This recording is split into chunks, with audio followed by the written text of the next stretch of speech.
1. Wear your seatbelt. Wearing your seatbelt is one of the most important things you can do to survive a car crash.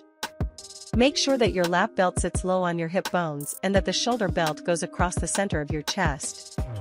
Children should be seated in proper child restraints until they are large enough to properly wear a lap and shoulder belt. 2. Drive a safe car which is fitted with seat belts and other safety features. You won't have to worry about head support unless you are driving a really old car from the 1980s or under.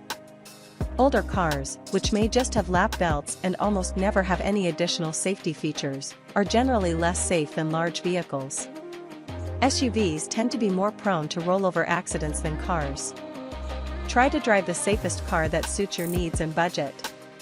The Insurance Institute for Highway Safety maintains extensive crash test ratings and lists of safe vehicles of different sizes and styles. 3. Store objects so that they will not hit you if the car gets hit. If an object could become a projectile during a crash, either remove it from the car, or stow it in the trunk, or, in the case of a minivan, in the well behind the seat. 4. Make sure the safety systems on your car are serviced regularly. Airbags and seat belts significantly reduce injury and death in automobile accidents. 5. Do not lean against the dashboard. If there is a high-speed crash, the car's airbags inflate. They have saved lives, but they inflate with such force that if you are leaning against the dashboard when they inflate, you will be thrown backward and injured.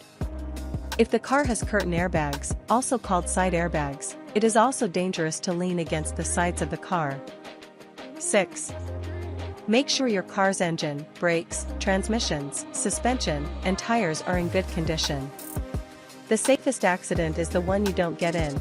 Having your car in top running condition can help you avoid an accident or minimize harm in case you get in an accident.